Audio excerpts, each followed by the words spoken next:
सोचिए, हमारे आसपास जो कुछ भी है, चाहे वो कोई स्क्रीन हो या हवा जिसमें हम सांस लेते हैं, ये सब की सब चीजें ना कुछ बहुत ही छोटे अदृश्य कणों से बनी हैं।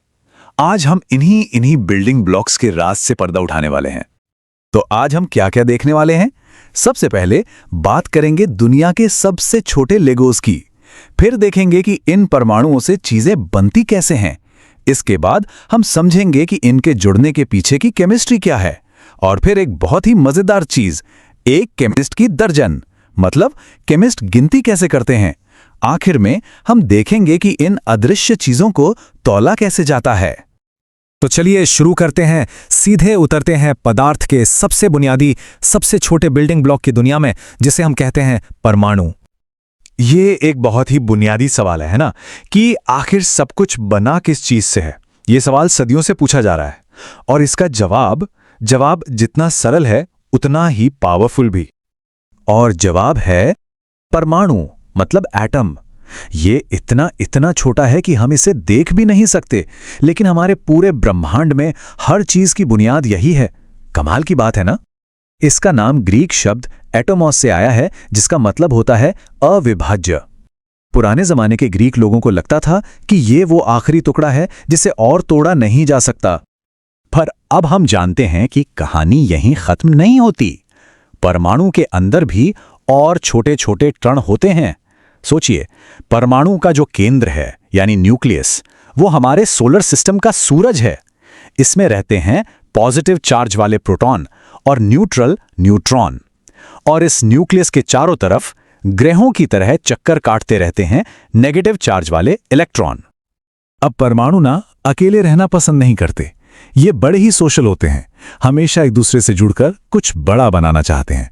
तो चलिए अगले लेवल पर चलते हैं और देखते हैं कि ये सब होता कैसे है। जब दो या दो से ज्यादा परमाणु एक साथ जुड़ते हैं तो वो बनाते हैं अणु यानी मॉलिक्यूल। इसको ऐसे समझ सकते हैं जैसे लेगो के छोटे छोटे ब्लॉक्स जुड़कर कोई मॉडल बनाते हैं। तो परमाणु हुए वो ब्लॉक्स और अणु हुआ वो पूरा मॉडल। अच्छा, तो अब अणु, यौगिक और मिश्रण में क्या फर्क है? चलिए इसे समझते हैं। अणु यानी मॉलिक्यूल, कोई भी दो या दो से ज्यादा परमाणु हैं जो आपस में जुड़े हुए हैं, जैसे ऑक्सीजन गैस। अब अगर ये परमाणु अलग अलग तत्वों के हों, जैसे हाइड्रोजन और ऑक्सीजन, तो वो बन जाता है यौगिक यानी कंपाउंड। पानी इसका सबसे अच्छा उदाहरण है। और मिश्रण में चीजें बस फिजिकली एक साथ होती हैं, केमिकली जुड़ी नहीं होती, जैसे कि हवा जिसमें कई गैसें बस मिक्स होती हैं। तो सवाल ये है कि वो कौन सा गोंद है, कौन सी फेविकोल है जो इन परमाणुओं को एक साथ चिपका कर रखती है। इसका सारा खेल इलेक्ट्रॉनों का है। परमाणु आखिर एक दूसरे से चिपकते कैसे हैं? ये केमिस्ट्री के सबसे बुनियादी सवालों में से एक है और इसका जवाब छिपा है उन ताकतों में जो परमाणुओं को एक दूसरे की तरफ खींचती हैं और जिन्हें हम कहते हैं केमिकल बॉन्ड्स। तो देखिए, परमाणुओं के जुड़ने के दो मेन तरीके हैं। पहला है सहसंयोजक यानी कोवेलेंट बॉन्ड। इसमें क्या होता है कि परमाणु इलेक्ट्रॉनों को शेयर करते हैं, साझा करते हैं। यह तब होता है जब दोनों की इलेक्ट्रॉनों को खींचने की ताकत यानी वैद्युतीय ऋणात्मकता लगभग बराबर हो। दूसरा है आयोनिक बॉन्ड। इसमें एक परमाणु दूसरे से इलेक्ट्रॉन छीन लेता है या कह सकते हैं कि ट्रांसफर हो जाता है। यह तब होता है जब एक परमाणु की ताकत दूसरे से बहुत ज्यादा होती है।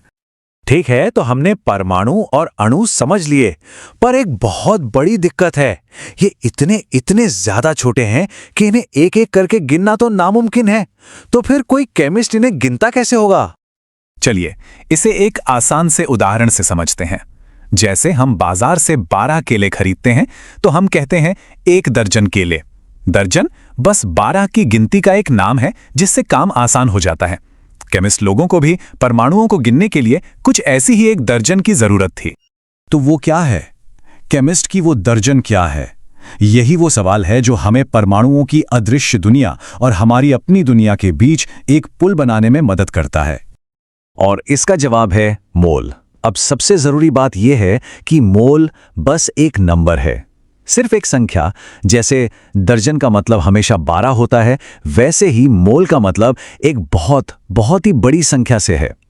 यह बस गिनने की एक यूनिट है।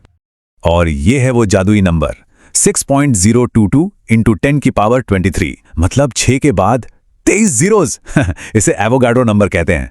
अंदाजा लगाइए ये कितना बड़ा है। अगर हमारे पास इतने दाने चावल के होते तो पूरी धरती की सतह कई फीट मोटी चावल की परत से ढक जाती।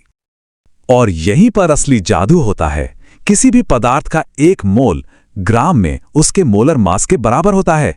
यही वो कनेक्शन है जो हमें उस विशाल संख्या को एक ऐसे वजन से जोड़ने देता है जिसे हम असल में तौल सकते हैं। ये अदृश्य को देखने जैसा है। तो चलिए अब इसे असल में करके देखते हैं। इस जानकारी का इस्तेमाल करके हम इन ना दिखने वाले मॉलिक्यूल्स का वजन पता कैसे कर सकते हैं? ये बड़ा सीधा सा प्रोसेस है। सबसे पहले पता करिए कि मॉलिक्यूल का फॉर्मूला क्या है, मतलब उसमें कौन कौन से एटम हैं। फिर पीरियोडिक टेबल से हर एलिमेंट का एटॉमिक मास देखिए। अब हर एलिमेंट के मास को उसके एटम्स की संख्या से गुणा कर दीजिए और बस आखिर में सबको एक साथ जोड़ दीजिए। चलिए अमोनिया का उदाहरण लेते हैं, यानी NH3। इसमें एक नाइट्रोजन यानी N है और 3 हाइड्रोजन H हैं। तो हम एक नाइट्रोजन का मास लेंगे जो है करीब 14 और 3 हाइड्रोजन का मास लेंगे जो होगा 3 गुणा 1 यानी 3। दोनों को जोड़ दीजिए और कुल मॉलिक्यूलर मास आ गया करीब 17। बस इतना ही। तो अब तक हमने क्या समझा? सब कुछ की बुनियाद है परमाणु। परमाणु जुड़कर बनाते हैं अणु, और जब अलग अलग तरह के परमाणु जुड़ते हैं तो वो बन जाते हैं यौगिक। और इन सबको हमारी दुनिया से जोड़ने वाला पुल है मोल, जो हमें एटॉमिक स्केल को इंसानी स्केल पर मापने की ताकत देता है। और ये हमें एक बहुत ही गहरे सवाल पर लाकर छोड़ देता है। कैसे बस ये कुछ अदृश्य कण और उनके जुड़ने के कुछ सरल नियम मिलकर इतनी जटिल दुनिया बना देते हैं जो हम अपने चारों ओर देखते हैं। ये सोचना ही कितना कमाल का है।